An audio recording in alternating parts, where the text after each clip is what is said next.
आज आइए हम एक साथ परमेश्वर के वचन का अध्ययन करने का कुछ समय ले।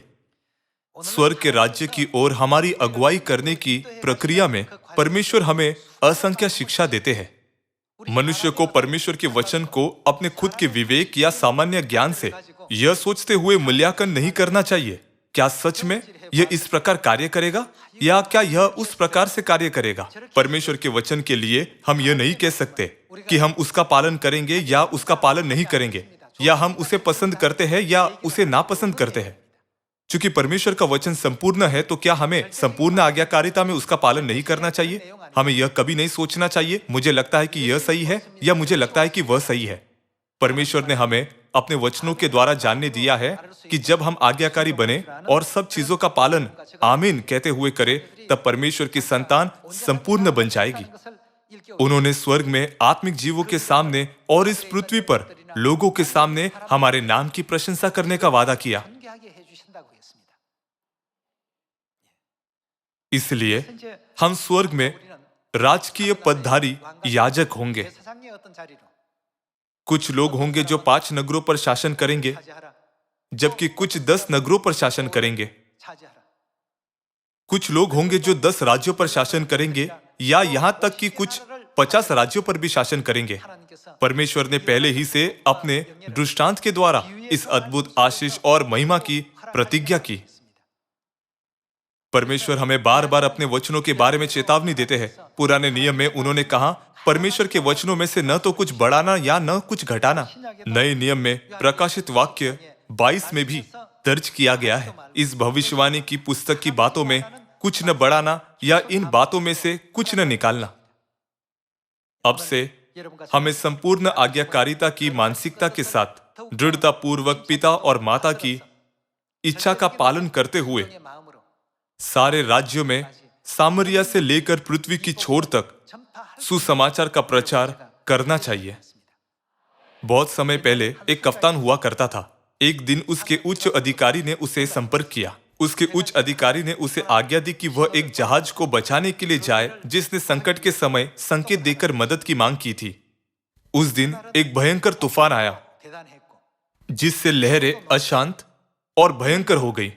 ऐसी खतरनाक परिस्थिति में इसकी कोई गारंटी नहीं थी कि बचाव दल जीवित लौट आएगा। कप्तान से निचले दर्जे के कर्मचारी ने कहा, यह कैसे हो सकता है कि हम इस तूफानी और उग्र समुद्र में किसी को बचाने के लिए जाएं? हम नहीं जा सकते। यदि हम जाते हैं तो निश्चित ही मृत्यु हमारा इंतजार कर रही होगी। हम सिर्फ खुद को जोखिम में डाल रहे होंगे। हम निश्चित ही नहीं जाएंगे। हालांकि कप्तान ने जोर देकर कहा, हमें अवश्य जाना चाहिए। कप्तान ने उन पर जोर देते हुए कहा, हमें अवश्य ही इस आज्ञा का पालन करना चाहिए, केवल इसलिए नहीं कि लोगों को बचाए जाने की जरूरत है, लेकिन क्योंकि हमारे उच्च अधिकारी ने यह आज्ञा और आदेश दिया है, इसलिए हमें अवश्य ही उसका पालन करना चाहिए। तो निचले दर्जे के कर्मचारी ने उससे निवेदन किया और कहा, यदि हम जाएंगे तो इसकी कोई गारंटी नहीं है कि हम खुद वापस लौटेंगे। कप्तान ने उन्हें समझाते हुए यह उत्तर दिया, मुझे जाने की आज्ञा दी गई है, लेकिन मुझे वापस आने की आज्ञा नहीं दी गई। इसलिए जो मुझे करना चाहिए वह यह है कि मुझे जाना चाहिए और उस जहाज को बचाना चाहिए। हमने केवल वहां जाने और उन्हें बचाने की आज्ञा पाई है।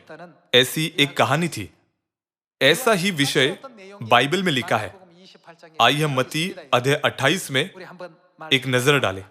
मत्ती अध्याय 28 आयत 18।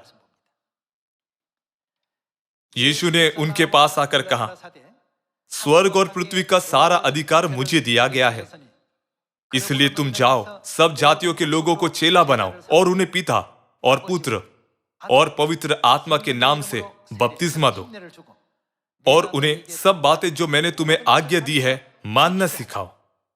यहां बाइबल कहती है, जाओ और उन्हें सब कुछ मानना सिखाओ।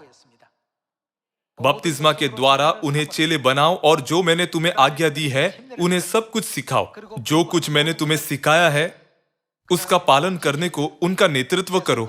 युग के अंत तक इस मिशन को पूरा करने के लिए मैं मदद करूंगा और मैं तुम्हारी देखभाल करूंगा और तुम्हारे लिए मार्ग खोलूंगा।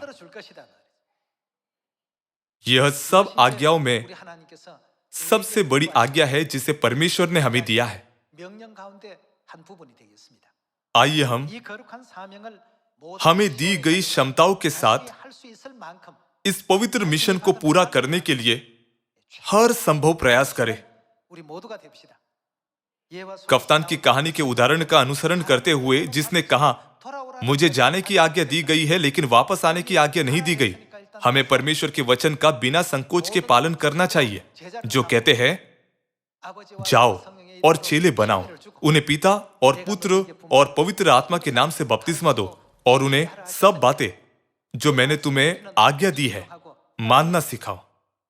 आइए हम परमेश्वर की इच्छा का अनुसरण करते हुए और परमेश्वर के वचनों का संपूर्ण रूप से पालन करते हुए अनुग्रह में विश्वासी जीवन जीने का संकल्प करें। परमेश्वर ने वादा किया कि हमारी आज्ञाकारिता का परिणाम हमें बहुत सम्मान दिलाएगा। परमेश्वर के वादे पर विश्वास करते हुए आइए हम लगन से दौड़े। इसी के साथ मैं ये उपदेश समाप्त करूंगा। आपका बहुत बहुत धन्यवाद।